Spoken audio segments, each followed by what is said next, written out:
dans la partie 1 du poste, nous avons commencé à décrire les réalités de notre esprit. Nous avons présenté en 5 points. Le premier point, c'est la dualité et la non-dualité de l'univers. Le second, ce sont nos deux esprits ou logiciels de pensée. Le troisième, notre dimension multimillénaire, ceci par nos incarnations successives. Quatrième, les programmations de vie. Et cinquième, les capacités d'accéder aux programmations. Nous avons abordé la question fondamentale de la dualité et de la non-dualité.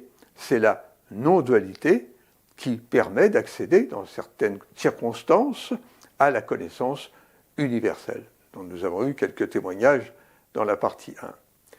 Revenons à nos deux logiciels de pensée. Comparer nos esprits à des logiciels permet de mieux comprendre leur fonctionnement. Bon, un logiciel est un outil conçu pour remplir certaines tâches, mais qui est incapable d'en remplir d'autres. Ainsi, il est impossible de lire une vidéo avec un logiciel de traitement de texte, parce qu'il n'est pas fait pour ça. Il en va de même de nos deux logiciels de pensée. Il y a des choses qu'ils peuvent faire et des choses qui sont absolument incapables de faire. Alors revenons à ce point fondamental qu'est la dualité et la non-dualité. Rappelons que la dualité, c'est deux, moi et tous les autres. Et la non-dualité, c'est simplement le contraire. C'est la perception de l'unité de l'univers. C'est-à-dire que je suis identique à l'univers entier. Si vous voulez, vous êtes moi, je suis vous, pour faire simple. Je vous propose d'écouter les témoignages de quelques personnes qui ont expérimenter cet état de conscience de non-dualité lors d'expériences proches de la mort. Et tout cela peut arriver lorsque nous réalisons que nous faisons tous partie d'un seul esprit, d'une même conscience. On voit qu'on est dans un autre monde où on est tous, quoi. Mais on fait tous partie de un. Et donc c'est dans cette énergie-là, parce que on est tous interconnectés à ça. C'est-à-dire que là, aujourd'hui, en fait, on est séparés les uns les autres. Vous allez me dire, moi je vous connais pas, voilà, on a tendance un peu à faire ça. Mais moi dans l'énergie, je suis vous, vous êtes moi, voilà, c'est comme ça que je comprends aussi l'unité.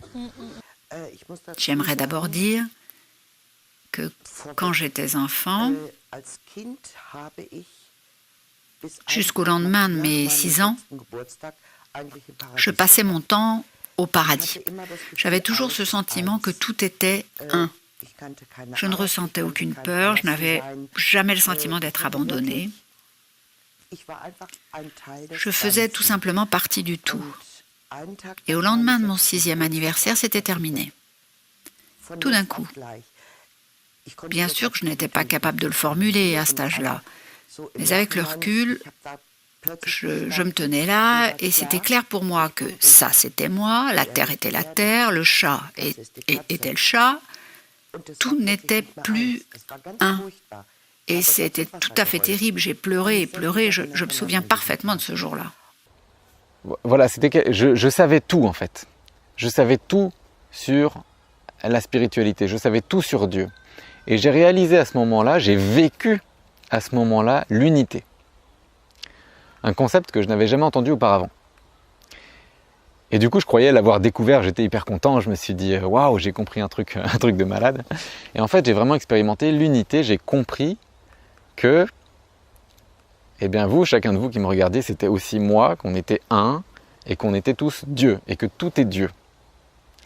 Que nous, tous les êtres humains, nous sommes un. Monsieur Keller, merci beaucoup. Bon, chacun aura compris l'importance de la dualité et de la non-dualité. La non-dualité, c'est être en connexion avec tout l'univers, et en particulier avec la programmation de vie et la programmation des marchés financiers. En poursuivant l'examen des caractéristiques respectives de nos deux logiciels de pensée, il y a la capacité à percevoir l'infinitude ou la limite au monde fini. Notre logiciel de pensée ordinaire ne peut concevoir que ce qui est de l'ordre du fini. C'est-à-dire qu'il ne peut concevoir que des choses qui commencent quelque part et finissent quelque part, dans l'espace ou dans le temps. quelque chose qui ne commence nulle part et ne finit nulle part, est pour ce logiciel de pensée strictement inconcevable. Par contre, le logiciel supérieur, la conscience synthétique, perçoit l'infinitude comme une évidence. Une autre différence entre nos deux logiciels est la perception du temps. Pour notre logiciel de pensée ordinaire, il y a une flèche du temps qui va du passé vers le futur en passant par le présent. Eh bien, aussi extraordinaire que ça puisse paraître, dans l'autre logiciel de pensée, il n'y a plus de temps, ou plutôt, il y a une sorte d'éternel présent. Alors, je vous invite à écouter les témoignages de personnes qui l'ont vécu. C'est le plan que j'ai écrit, on est bien d'accord, parce que là, tel que je me perçois et que je suis dans la temporalité, donc je ne réponds plus à l'espace-temps, tout est simultané. Donc toutes les phases que je vous décris là arrivent en même temps. Passé, présent, futur sont présents en même temps et c'est ce qui est très troublant. C'est ce qui m'a énormément troublée, limite paralysée pendant 1 an après mon retour dans mon corps parce que tout ça me semble juste incroyable d'être en dehors du temps. Je ne pensais pas que le non-temps existait. Donc j'en ai vraiment fait l'expérience. C'est assez indicible quand même. Je l'écoutais, alors c'était que de la télépathie. Je l'écoutais, et c'était, il n'y avait plus d'espace-temps. Hein. Ça a été interminable, comme 1 seconde. Je ne peux pas le dire. Mais pour moi, c'est comme si le temps, c'était suspendu. Souvent, on nous demande, et moi, pour moi, je réponds parce que c'est ce que j'ai intégré. C'est que le temps de l'autre côté n'existe pas. Et si je me mettais à essayer de mettre un temps sur tout ce que j'ai fait, voilà, ça peut être d'une longueur incroyable. Mais qu'il n'y avait pas de dimension, il n'y avait pas de dimension, il n'y avait pas de poids, il n'y avait pas de haut en bas, il n'y avait pas le temps. D'un point de vue temps absolu, on va dire justement, il n'y avait pas de notion de temps. La question qui se pose maintenant, c'est est-il possible pour nous d'activer ce logiciel de pensée supérieure et autrement que dans des périodes, dans des situations proches de la mort? La réponse est oui, mais dans certaines conditions. L'une des traditions qui a conservé cette maîtrise, c'est le yoga. Alors évidemment, ce n'est pas le yoga gymnastique d'ici qui n'est qu'une imposture comparée au véritable yoga antique qui est l'Ashtanga Yoga. H veut dire 8, Ang veut dire partie, c'est simplement le yoga en 8 parties. Ce yoga en 8 parties culmine avec le samadhi. Le samadhi est la situation exacte qu'ont vécu certains expérienceurs dans les situations proches de la mort, c'est-à-dire qu'ils se retrouvent être l'univers entier et avoir la connaissance universelle.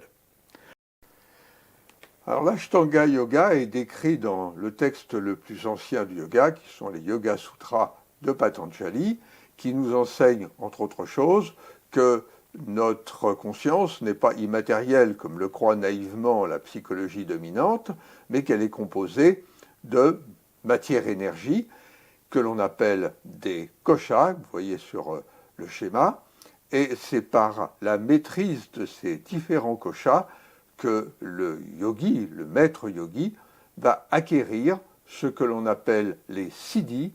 Les siddhis, ce sont des pouvoirs particuliers.